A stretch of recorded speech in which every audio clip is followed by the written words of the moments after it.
अब मेरी जिंदगी ही ड्रामा बन गई। जो बोलने वाले थे तो वो मर गए बेचारे, लेकिन अब मैं आज पछता रही हूँ कि मैं क्यों इस फील्ड में आई। इंटरनेट की आमद ने हमारी जिंदगी को एक नई ही रफ्तार दे दी। इस रफ्तार के चक्कर में हमने बहुत सी चीजों को पसे पुश्त डाल दिया। इन्हीं चीजों में से एक चीज थिएटर है।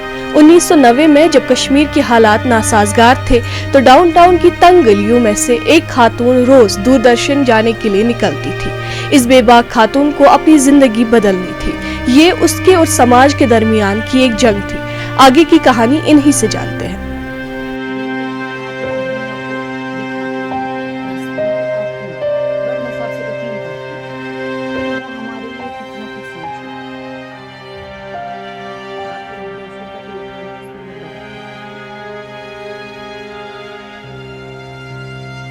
जी, आपका नाम क्या है? मेरा नाम है फरह सिद्दीकी। अगर हम बात करें थिएटर की, तो आप थिएटर में कैसे गई? आपकी जर्नी स्टार्ट कैसे हुई? आपको पता कैसे चला कि थिएटर भी कोई चीज़ है? मैं पहले आई थी दूरदर्शन में। दूरदर्शन में आई थी 90 में।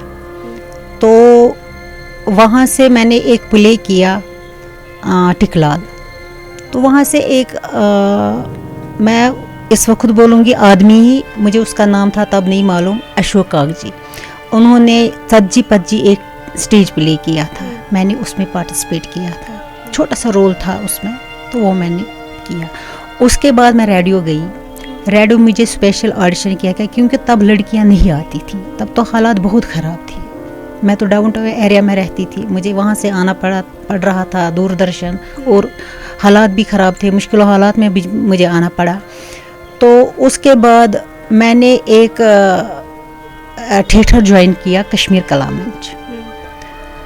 तो वहीं से मैं सीख कर आई। मजीद वानी साहब मेरे उस्ताद थे, उन्होंने मुझे दिलो जान से सिखाया और मैंने भी बहुत मेहनत की। उसके बाद मैं उनके हर किसी थिएटर के साथ काम करती रही, हर किसी थिएटर के साथ, चाहे वो बारामूला का था, श्रीनगर के बहुत सारे थिएटर थे, और ये कश्मीर कला मंच। तो मैंने रोल के साथ साथ भी अवार्ड्स भी हासिल किए हैं, क्योंकि थिएटर तो मैं ही यहाँ करती थी। उसके बाद फिर दूसरी लड़कियाँ भी आई थी, लेकिन स्टार्ट तो थिएटर मैंने ही किया था यहाँ। तो उसके बाद मैंने 2014 में अपना ग्रुप निकाला, महक ड्रामेटिक क्लब। तो फिर मैंने उसमें रजिस्ट्रेशन वगैरह की है। तब से मैं आज तक वही ग्रुप चला रही हूँ। तो मेरे साथ ग्रुप में 15 लोग हैं, लेडीज़ और जेंट्स भी। हम छोटा मोटा काम कर रहे हैं, जहाँ से हमें कुछ मिलता है तो हम करते हैं, तो आपस में बांट लेते हैं वो पैसे। तो दूरदर्शन में भी काम करती हूँ, लेकिन 2011 से दूरदर्शन बंद है। हमें दूरदर्शन ने बहुत मायूस किया। हमने बहुत काम किया वहाँ, लेकिन अपने पैसे भी लगाए प्रोजेक्टों को, लेकिन अपने पैसे भी बंद हैं और जो कमाया वो भी बंद है। आप समझो कि दूरदर्शन को ताला ही लग गया। तो यहाँ जो लड़कियाँ हैं वो भी परेशान हैं, जहाँ वो आर्टिस्ट लोग हैं वो भी परेशान हैं, क्योंकि काम नहीं है। हम इसके बगैर कुछ भी नहीं कर सकते। अगर हम गवर्नमेंट की बात करें, क्या कोई स्कीम्स है आर्टिस्टों के लिए जिससे वो आगे बढ़ सके, या इसको प्रिजर्व करने के लिए कोई स्टेप लिए है गवर्नमेंट ने? गवर्नमेंट ने तो कोई स्टेप नहीं लिया था, लेकिन सुनने में है कि हर किसी डिपार्टमेंट में यहाँ कल्चरल स्कीम्स हैं, लेकिन वो हम तक नहीं पहुँचते हैं। पता नहीं वो क्यों नहीं हम तक पहुँचते हैं। या तो वो गवर्नमेंट झूठ बोलते हैं, या तो हमारा नसीब ही ख़राब है। लेकिन गवर्नर साहब पिछले 2022 में आए टैगोर हॉल में, वहाँ एक फेस्टिवल चल रहा है। उन्होंने वहाँ हमें वादे किए हैं कि जो भी दूरदर्शन का काम बंद है, जो भी किसी डिपार्टमेंट में कल्चरल काम बंद है, उनको मैं रेस्टोर करवाऊँगी। लेकिन आज तक कोई काम नहीं रेस्टोर हुआ, कुछ भी नहीं रेस्टोर हुआ। हम कोई नौकरी नहीं करते, हम तो डिपेंड इसी आर्ट पर है, क्योंकि घर भी हैं, बच्चे भी हैं। लेकिन अगर हम काम नहीं करें तो घर कैसे चलेगा? पैसे भी ज़रूरी हैं। अगर हम किसी आर्टिस्ट को बोलेंगे हमारे साथ आप रहो 10 दिन रिहर्सल के लिए, वो अगर वो कोई काम कर रहा होगा वो मत छोड़ेंगे, क्योंकि अगर वो यहाँ 10 दिन हमारे साथ रहेंगे तो उसको कुछ बेनिफिट होना ही चाहिए। लेकिन गवर्नमेंट ने हमारे लिए कुछ भी नहीं किया। हाँ, मुझे याद नहीं है, शायद 2021 में सब आर्टिस्टों को 9-9 हज़ार दे दिए। आप बताइए उनमें क्या होता? 9 हज़ार कोई रकम है?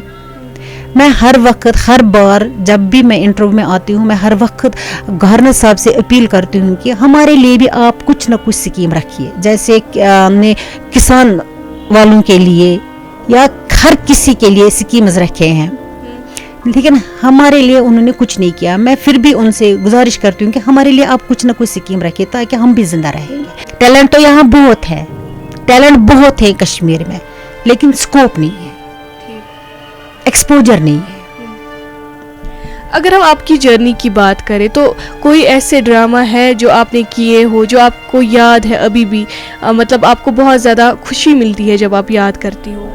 हाँ, बहुत सारे ड्रामाज हैं, बहुत सारे। आजकल तो वो रिपीट टेलीकास्ट भी होते हैं दूरदर्शन में, हर किसी जगह में रिपीट टेलीकास्ट होते हैं। बहुत सारे ड्रामों में मैंने काम किया था। रोल के बारे में मैंने हर कोई रोल निभाया, हर कोई रोल मैंने निभाया।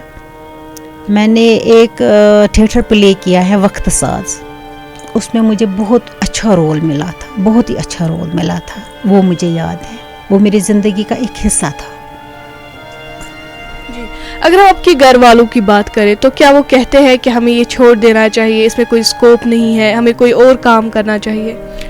जो बोलने वाले थे तो वो मर गए बेचारे। पहले तो इसमें बहुत स्कोप था, माशाल्लाह हमने पैसे भी बहुत कमाए थे। मेरे घर वालों का साथ मुझे बहुत था जब मैं इस फील्ड में आई थी। खासकर मैं अपने डैडी की बात कर रही हूँ, उनने मुझे बहुत सपोर्ट किया इस फील्ड में आने को। और मेरा बड़ा भाई है फिरोज़ अहमद ऋषि, उसने भी मुझे बहुत हिम्मत दी और उसी ने मुझे इस फील्ड में लाया था। अब मैं आज पछता रही हूँ कि मैं क्यों इस फील्ड में आई। अगर मैंने किसी और जगह नौकरी की होती तो मैं आज मज़े में थी, मैंने पुलिस की नौकरी छोड़ दी। अगर हम बात करें आने वाली जनरेशन की, उनके लिए क्या मैसेज रहेगी? क्या वो आए इस फील्ड में या इसे छोड़ दे? मैंने पहले ही बोला था कि अगर वो आना चाहे इस फील्ड में तो वेलकम, लेकिन शौकिया तरीके से। अपनी ज़िंदगी इसमें बर्बाद न करे, क्योंकि हमारी तो हो गई ज़िंदगी बर्बाद, लेकिन वो इसमें प्रोफेशनल नहीं बनाए इस फील्ड को। हाँ, कुछ और काम कर सकते हैं, नौकरी कर सकते हैं, क्योंकि आजकल बच्चों का बहुत एजुकेशन हायर होता है, लेकिन शौक के तरीके से वो यहाँ आ सकते हैं, प्रोफेशनल नहीं। कश्मीरी थिएटर आर्टिस्ट गवर्नमेंट की गैर संजीदगी की वजह से बहुत ज़्यादा परेशान है। फरहत सिद्दीकी जो कि कश्मीर की पहली फीमेल आर्टिस्ट है, वो आने वाली पीढ़ी को ये काम न अपनाने की सलाह दे रही है। इनका कहना है कि मैंने अपनी ज़िंदगी तो बर्बाद कर दी, लेकिन मैं नहीं चाहती कि कोई इसे अपना कर अपनी ज़िंदगी बर्बाद कर दे। मैं सदफ शबीर फहीमतों के साथ डेली रोशनी के लिए।